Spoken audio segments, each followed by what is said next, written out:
Le site de Svartnots comprend les ruines d'une basilique et d'un palais destinés aux catholicos Nersès III.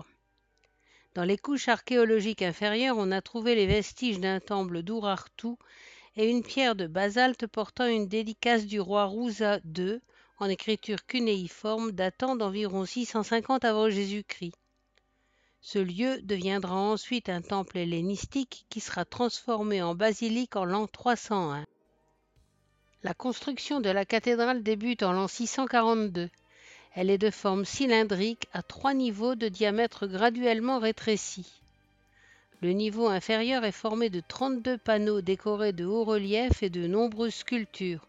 De loin, l'ensemble semble parfaitement circulaire. Les étages supérieurs sont moins richement travaillés. Une coupole surmonte l'ensemble, portant la hauteur totale à 45 mètres, une hauteur formidable pour l'époque. À l'intérieur de la cathédrale, le plan est en tétraconque avec une galerie circulaire. Les corniches, chapiteaux de portes, fenêtres sont ornés de végétaux, de fleurs, de torsades, de grappes de raisin, symbole du sang du Christ, et de grenades, symbole de la fertilité de l'Arménie.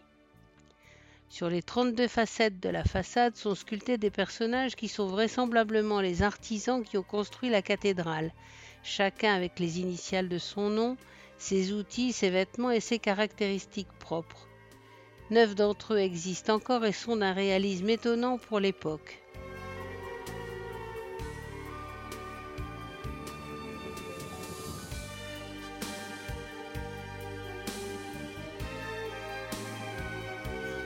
La cathédrale s'est effondrée au Xe siècle pour des raisons mal connues. On a cité l'invasion arabe, mais il s'agit plus probablement d'un tremblement de terre, fréquent dans ces régions, qui a achevé un monument déjà abandonné depuis longtemps et fragile du fait même de sa construction. Mais on a aussi trouvé des traces d'incendie qui pourraient être consécutifs au séisme ou lors d'une tentative de destruction antérieure. Sur les blocs de voûte qui sont restés en place, on voit que la partie inférieure était en tuf calcaire, mais la couverture supérieure était en pierre ponce pour alléger la construction. Les chapiteaux des colonnes sont ornés de décors géométriques et de motifs de type ionique arménien. Sur certaines, on trouve les initiales NC, qui sont celles du catholicos Nersès, le bâtisseur. On trouve aussi sur certains chapiteaux des aigles aux ailes étendues, symbole de force et de fierté.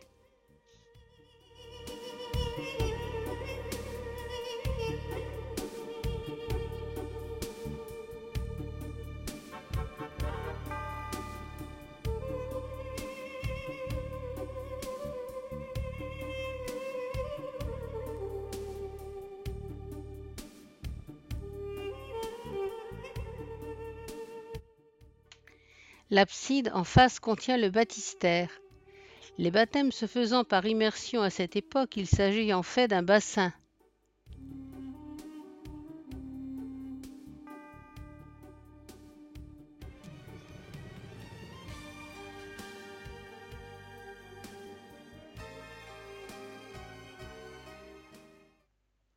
La fosse grillagée, appelée le reliquaire de Saint Grégoire, aurait contenu les restes de Saint Grégoire l'Illuminateur. Le catholicos Nersès III était connu sous le nom de bâtisseur, car il fit construire plusieurs églises sous son patriarcat de 641 à 661. L'empereur byzantin Costas II aurait voulu faire construire une basilique semblable à Constantinople, mais l'architecte décéda avant d'avoir le temps de réaliser la copie. Il en existe pourtant d'autres dans les pays du Proche-Orient et à Ani, l'ancienne capitale de l'Arménie. Nous voilà donc dans le palais du Catholicos avec son hall aux colonnes et ses nombreuses pièces et les chapiteaux aux motifs d'aigles déployés. Le palais contient aussi des bains, des salles de service, un monastère et des cellules pour les moines.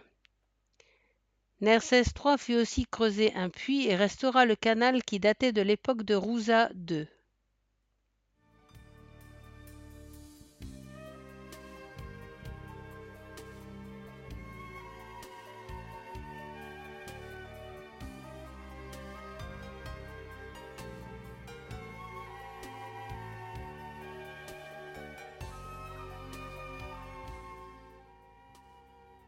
les cellules des moines,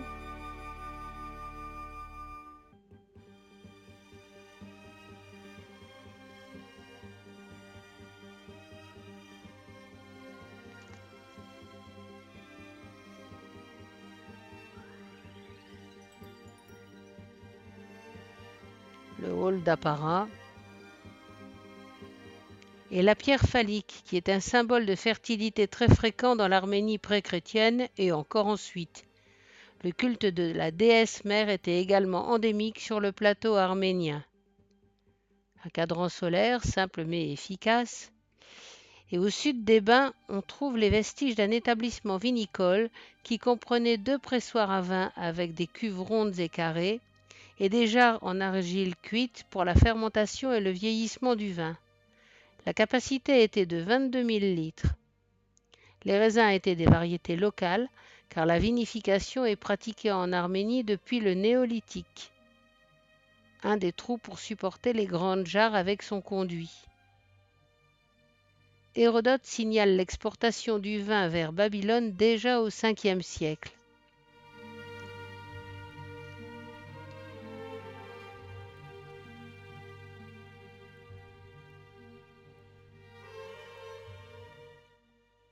Les bains,